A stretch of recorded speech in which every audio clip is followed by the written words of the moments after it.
तेज प्रताप सिंह और उनके विधिक सलाहकार द्वारा गुरुवार को बुलाई गई प्रेस कॉन्फ्रेंस अपने तर्क पर टिक नहीं पाई, क्योंकि कार्यकर्ता बीच में ही ब्रीफिंग छोड़कर चले गए। वह न तो अपने लगाए गए आरोपों का कोई प्रमाण प्रस्तुत कर पाए और न ही उपस्थित पत्रकारों द्वारा बार बार पूछे गए सवालों का उत्तर दे सके। कॉन्फ्रेंस, जिसका टाइटल था expose on dark chapter in Indian drone ecosystem and shocking details of national security violation by idea force, ये उम्मीद की जा रही थी कि ये इवेंट ड्रोन सेक्टर के खिलाफ लगाए गए गंभीर आरोपों के समर्थन में ठोस सबूत सामने लाएगा, लेकिन कोई भी ठोस प्रमाण प्रस्तुत नहीं किया गया जो इन बड़े दावों को सही ठहरा सके।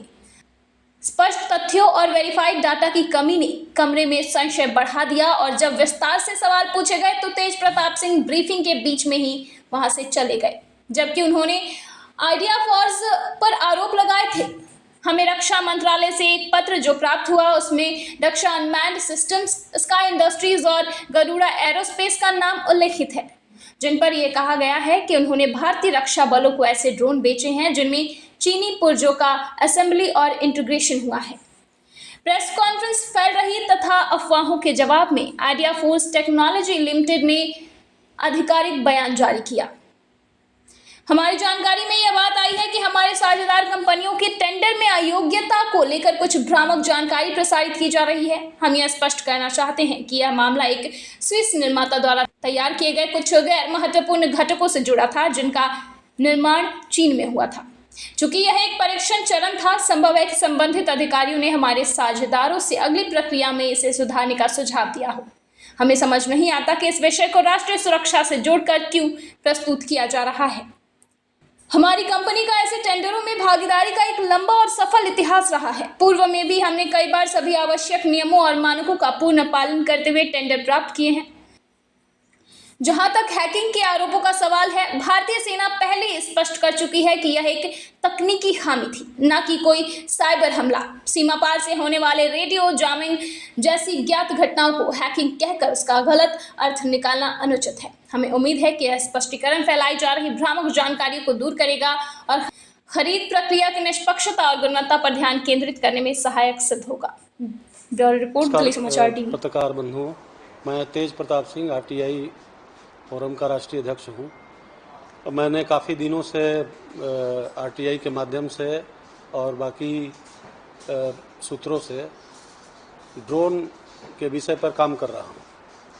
भारत के प्रधानमंत्री ड्रोन के मामलों में बहुत दिलचस्पी लेते हैं और वो चाहते हैं कि बहुत सारे सुलभ रास्ते जो हैं ड्रोन के माध्यम से होने चाहिए। ये सही भी है, लेकिन इस अभियान में कुछ लोग गलत तरीके से इंपोर्ट करके और इस कार्यक्रम को और इस व्यवस्था को लचर करना चाहते हैं और कर भी रहे हैं, जिनके बारे में मैं किसी के पक्ष में और किसी के विरोध में नहीं बोलना चाहता हूं।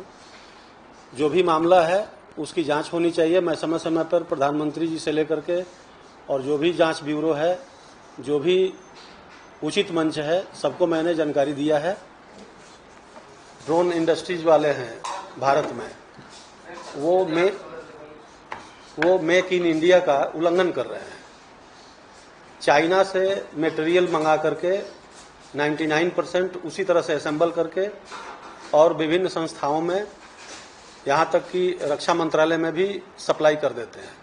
ये सारी जानकारियाँ जो है मैंने इकट्ठा किया है और ये इसकी जानकारी उचित मंच पर मैंने दिया है और कुछ पे कार्रवाई हो भी रही है, लेकिन समुचित कार्रवाई होनी चाहिए। इसके लिए PIL भी मैंने दिल्ली हाई कोर्ट में लगाया है, आप वकील साहब के माध्यम से। और कल भी मैंने प्रधानमंत्री जी को और संबंधित विभागों को मैंने दिया है जानकारी। So in order to clarify and to get into the details, see, this is a case of absolute national security being at threat. So what happened is, for example, the issue at hand, or what we want to apprise you right now, is the fact that there is a company called Idea Forge Technology Limited, which is a drone manufacturer, and they have been using Chinese parts or parts made in China and they have been using it in their drones which they are manufacturing, and then they're selling it to other bidders in India, who are then bidding it in government e-marketplace in defense tenders. Now information has already come out in the past 1 year that more than $20 million worth of such goods have been gone out. And now recently, why we are trying to bring out this information right now is the fact that we have first-hand information which is available in the public portal of government e-marketplace that 2 companies have used IdeaForge Technology Limited drones, and they have participated in the bid, and it has been rejected. We have the press releases with us. If you take a look at Annexure A, which we have marked, it clearly shows a screenshot from the government e-marketplace, wherein it is categorically shown. I'll just read it out for you. Product with items made in China, hence not compliant. Now the issue is this, that as per the requirements, all parts had to be made in India. Now when they use these Chinese products, what could be the possible wrongs that could arise? If you look at Annexure B, the same company had directly manufactured a few drones, out of which one was captured in Pakistan. It crossed LOC border and went to Pakistan. And when enquiries were made by you from the BDF, the story was twisted, or rather kept shut, by stating the reason to be just a technical glitch, when the fact of the matter is this, that it was hacked, as Tejpradhan Singh said.